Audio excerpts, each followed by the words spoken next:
te perguntar, na verdade, do início do trabalho de parto, né, dessas pacientes. Elas podem ser induzidas? O ideal é que elas...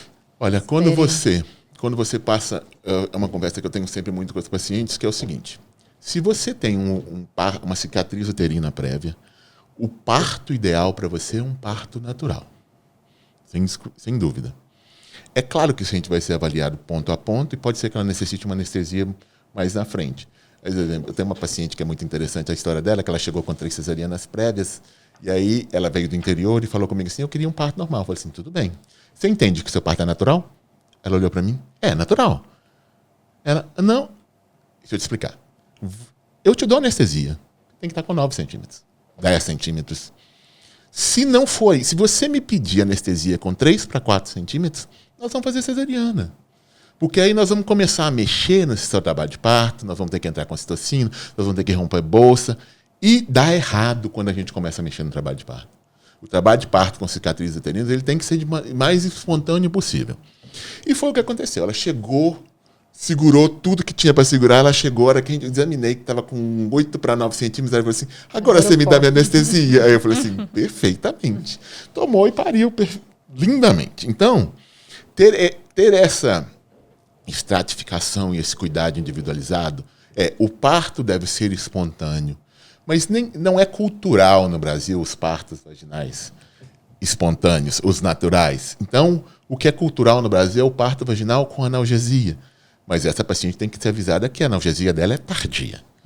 E para poder diminuir os riscos da gente ter que ter intercorrências nesse caminho com esse bebê e acabar fazendo uma nova cesariana. Intraparto, porque a cesariana intraparto, geralmente você observa mais roturas e você tem mais taxa de transfusão do que comparado com os outros grupos. Então ela tem que saber exatamente o risco. E outra, uma cesariana intraparto aumenta o risco dela de infecção, endometrite e de ferida cirúrgica. Então, a gente tem que saber, o paciente tem que ter noção absoluta de todos os riscos que ela está correndo para saber se ela compra aquilo mesmo. Quanto ao risco de rotura, a gente observa sempre que ele é maior com os bebês muito grandes. Então, mas a gente tem que tomar um cuidado, porque, por exemplo, o ultrassom ele tem muito falso positivo. Então, às vezes, a ultrassom te dá um neném de 4 quilos e o bebê tinha 3.500, 3.600.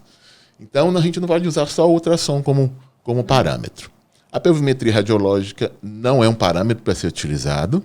Então, você tem que avaliar o paciente como um todo, mas o que a literatura fala é úterofitas iguais ou maiores que 40 semanas. E ultrassons com pesos... 40 centímetros, perdão.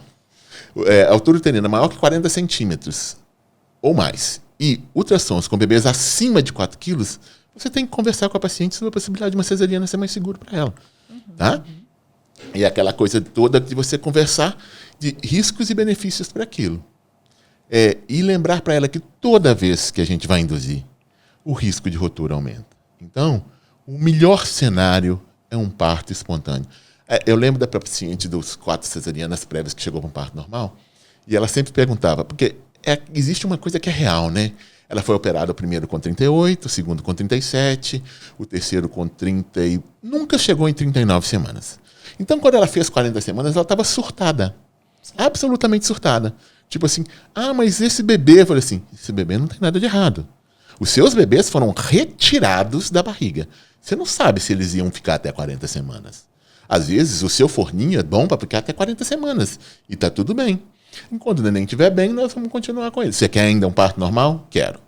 Aí ela vira sempre perguntar, mas doutor Guilherme, quando é que vai sair? Eu falei assim, com 41 semanas. Quando é que vai sair? Com 41 semanas.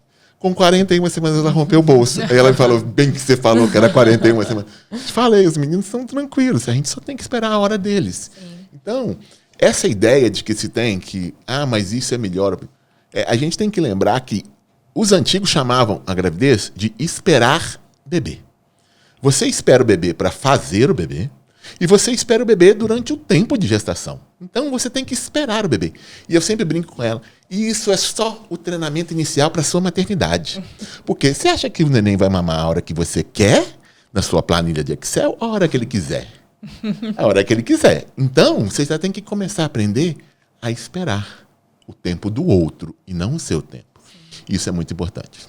Isso é muito importante para a gravidez de forma geral, né, Gui? Assim, eu acho que até para pacientes que não estão tendo o VBAC, né, estão tendo seus partos normais, né, assim, é engraçado que elas chegam no consultório com essa ideia, assim, eu quero o parto mais natural possível, eu quero o parto sem intervenções, eu quero que ele seja espontâneo, eu quero que ele seja fisiológico e etc. Aí chega com 37 semanas e fala assim, chegou em 37, graças a Deus. Já pode nascer. Já pode nascer. Aí, é aquela hora. Aí é óbvio que chega em 40. Está surtando. Que é o mais comum dos bebês nascerem, porque eu não sei quem que colocou na cabeça das mulheres que esses meninos têm que nascer com 37 semanas. Nem eu. E aí é claro que elas já estão surtando. E aí elas começam a querer fazer alguma coisa, né? E aí a gente pensa assim, o que eu posso fazer de indução natural? Gente, indução natural é indução. Você está mexendo num processo. E eu sempre falo para as pacientes assim, se seu bebê não nasceu, tem motivo. Tem algum motivo. Ou porque o seu corpo não está pronto, ou porque o seu bebê não está pronto. Se tivesse tudo pronto, ele teria nascido. O seu corpo teria entrado em trabalho de parto. Então, a gente tem que entender isso e aprender a esperar. Não adianta a gente querer um parto fisiológico, mas não conseguir entender e esperar a natureza agir, né? É claro que vai ter algum momento que talvez a gente precise fazer alguma coisa. Mas enquanto a gente não chegou nesse combinado com o bebê, a gente não tem que fazer nada. A gente tem simplesmente que esperar com paciência, né? E o sucesso maior de todos esses VBACs que a gente vive hoje é o trabalho de parto espontâneo, né? Então, assim, quando a gente espera, vai entrar. Mesmo as que não querem, às vezes, né? A gente já trabalhou no SUS. As que não querem o VBAC acabam tendo um VBAC porque ela esperou o tempo do bebê e ela chega com uma dilatação que nem ela imaginava, mesmo tendo uma cesariana prévia. Então, às vezes, nem é tão consciente, né, esse VBAC, porque ele vai acontecer. Né? Se aquele bebê está pronto, está numa posição diferente, né, que às vezes indicou a outra cesariana, e é um bebê que estava pronto para nascer, um corpo que se preparou todo, né, com o útero, o colo, a vagina daquela paciente toda se preparou para o parto, ele vai acontecer independente, às vezes, das nossas vontades, né? Eu tive uma paciente uma vez, essa história é boa, assim, ela estava tendo o primeiro filho, e ela já chegou para mim na primeira consulta assim, eu não quero parto normal. Não quero parto normal, eu quero cesariana, eu nunca me vi parindo, nananã. E assim, as minhas pacientes no consultório, ela falou assim, tudo bem, você quer uma cesariana, é o seu direito de escolha, mas você vai estudar. Você vai estudar, você vai ler, você vai entender para você conseguir fazer essa escolha consciente, entendendo o que você está escolhendo. Escolheu a cesariana. Marcamos a cesariana dela. Com 37 e pouco, porque aí, né? Porque ela fica calma, feliz e tranquila, entra em trabalho de parto. Entrou em trabalho de parto. Me ligou. Falei assim, então vamos para a maternidade. Cheguei na maternidade, fiz a internação dela para cesariana e tal. Ela olhou para mim e falou assim, você não vai me examinar? Eu falei assim, você quer que eu saiba como é que está seu colo? Por quê? Vai fazer diferença para você? Eu queria que você me examinasse. Eu falei assim, então vamos lá. Examinei, gente, 6 centímetros.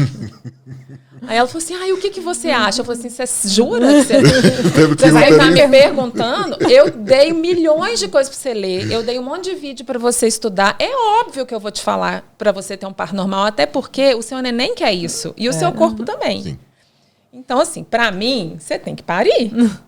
E ela pariu. Ela pariu. Eu falei assim, então eu vou tentar. Eu falei assim, isso mesmo, bora lá. E é isso, gente. É a tranquilidade, é a paz, é você entender que seu corpo pode. Mas pode? Então espera. Espera até o limite combinado com esse bebê.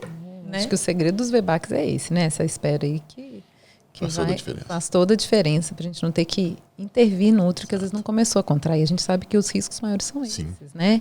E é o que a gente explica de todas essas pacientes que vão chegar no VBAC para poder ter essa paciência, porque quanto mais intervenção a gente tiver que fazer e quanto mais ela pedir, né? Assim, então, falar muito desse parto natural, com muitas analgesias, a gente sabe que vai depender de mais intervenções nossas, né? Para correção, às vezes, do trabalho de parto. Então, eu acho que é um desejo pessoal, né, delas. Sim. E a gente vai oferecer as condições, né, que são seguras para seguras, para que ela viva esse VBAC, né?